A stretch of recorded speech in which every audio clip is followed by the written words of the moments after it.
Children, death is coming. I'm so glad you looked at the camera and not me. That was freaky. And Richard is right. These two films, Guillermo del Toro's Pinocchio and Puss in Boots 2: The Last Wish, came out in 2022. They are both nominated for Best Animated Picture in the Oscars coming up. And my Christ almighty, these films are awesome. Awesome. And they both deal with that children. You are mortal. You might be 12, 14, 16, 27, or 5. But guess what? You're going to die. You're going to die. And it's going to be soon. And it's... What? Okay.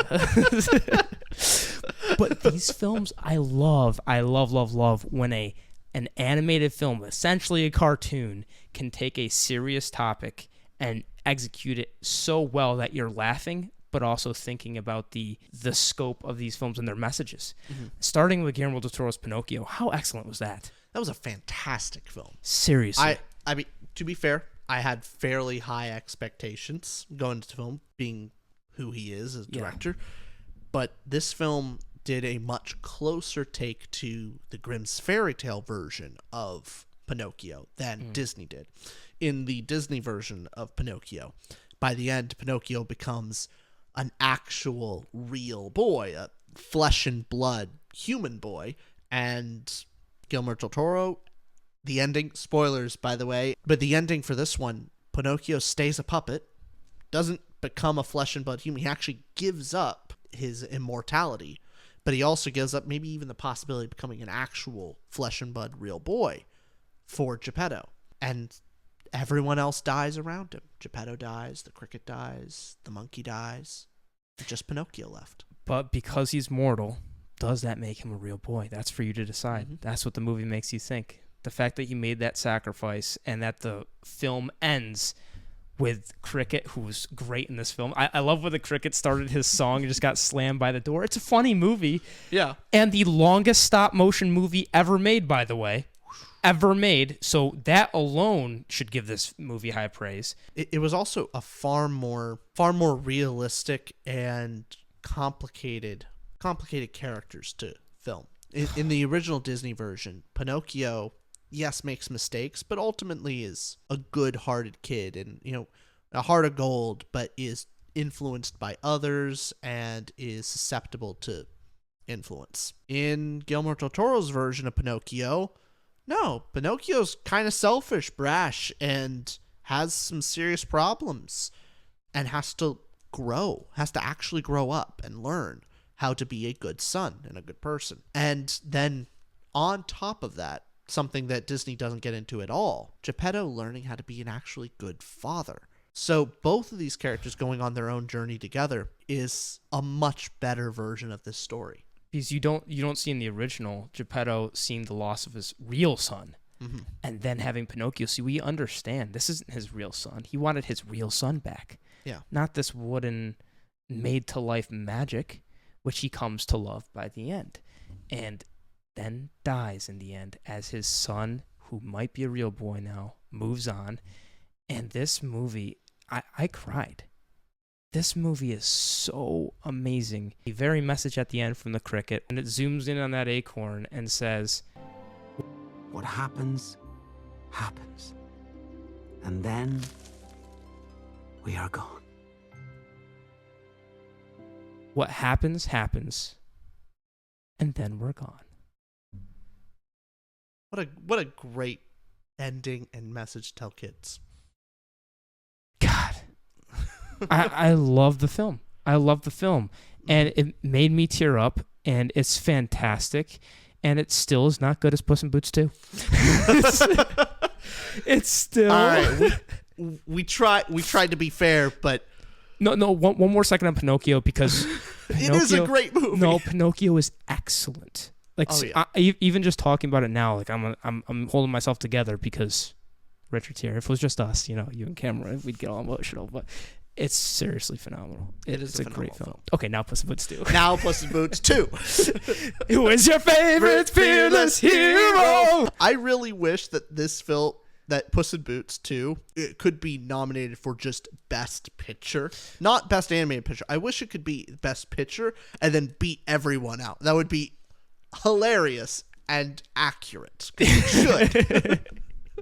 Who is your favorite? I love Puss in Boots 2. There's so much great to say about this film. The best kids movies, and it is a kids movie, but the best kids movies, parents always get a bit more out of it. That's the nature of one. If you're making a kids movie, you have to market it toward, of course, kids, but you also have to market it toward adults that are watching it with their kids. That's the best type of children's They're the one movie. bringing them to the theater. Exactly. And this movie, the adults get way more out of the movie. Kids honestly do get just as much, just a little less. But teaching kids about the inevitability of death is a very good thing to teach them. It's one of the reasons why parents hypothetically could get a pet like a dog when their kid is born.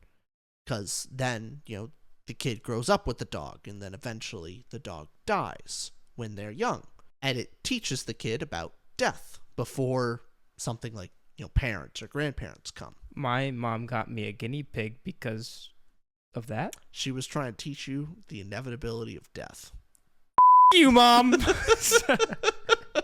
No, parents get it for other reasons too. I'm just saying that it is one. Right. But this story really threw me for a loop. It teaches you about mortality and death, but also has a message of trust with Kitty Softpaws, and also of your family's there all along, of be thankful for what you have with Goldilocks, and don't be an evil guy with Jack Horner. Every character is here for a specific purpose. So let's go down the list. Characters. Every single character fulfills their role perfectly. Even the very hard to do comedic side character, Perito, probably one of the best parts of the entire film. So characters all knock it out of the park. The visuals, it's a great action movie. Some great animated fights and visuals. A great switch between 2D and 3D animation to really give a great impact. And animation clearly inspired from Into the Spider-Verse, another great movie. Then you go on to the moral message of the film. Wonderful lessons about loving the family that you have, being grateful for what you're given, living life to the fullest and accepting that your end will come, and aging with grace. Then you go with the dialogue is actually hilarious and makes adults and kids laugh the same. Oh my god. The land of quick and easy solutions. That was hilarious. You have all the lines from Jack Horner and the cricket. Just great. You're an irredeemable monster. Oh, you just figured it out. Just so many banger lines that happen throughout it. Yeah. And even like one of the guys dying, one of the Jack Horner's guys, skeleton getting fried, just goes, oh my god, Gary, no! It's so quotable. And still, there's even quotes that top that with our main character, Puss in Boots, at the very end. You see the first fight with death, how his lives are flashing before his eyes, and he's been scared the whole time. He finally faces death, and death says, pick it up, of course, reminiscing to the beginning. It says, what's wrong, Puss? Lives flashing before your eyes? Puss says, no, just one. Oh! Lord, that was such a cathartic ending of it's not him being scared of death. It's because, yes, death is still coming for him. We'll meet again, they say. It's aging with grace and being able to actually accept and really live with what's really appreciate what's precious. Perito's entire message of that, appreciate what you have. And that's why he's not just a cheap little side character for laughs. He gets you to laugh. His backstory is tragic. The reason he has a sock on him, he's the ignorance is bliss character. Hilarious, because even when he's cursing out at everybody and he knows all these curse words, you know why? Because that's what everybody called him his entire life. And it's such a tragic backstory, and Perito brings such this charm, and he's able to enjoy life while all these other people are searching for a wish. He's had it all along. I don't have a single negative thing or even minor critique about this movie. I have one minor critique. Not long enough. I was actually going to say a legit critique, but we'll go with that. What's your actual legit critique? The only legitimate criticism I can give is the introduction to Burrito. I wasn't convinced I thought he was gonna be one of those characters, one of those side gimmick characters, and his intro was a bit gimmicky, just for the first little interaction. That was it. That's all I can say is after it got beyond that scene, and I found out, no, this is legit. Fantastic from there. What a message! Hilarious film, and the constant whistling. The film would joke with you and make kids jokes and adult jokes, and be constantly funny and show you this beautiful animation where it's changing between 3D and 2D, inspired by Spider-Verse, of course. And then while you're having all this fun and thinking it's a kid's movie, death appears again. That whistle comes again. Puss starts freaking out again. Then everything's funny again. We're joyous, having a great time. Panic attack.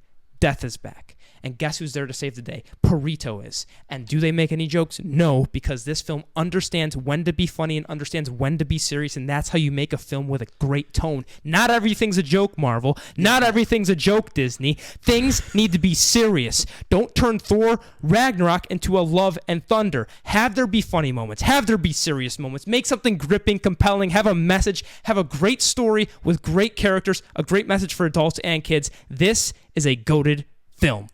And you know what? It's still going to get snubbed at the Oscars. It's not going to win. Pinocchio's going to win. Pinocchio's going to win. And it's excellent. And it's an excellent film. It's an excellent film. But Puss in Boots 2 should win. He's our favorite fearless hero. He's our favorite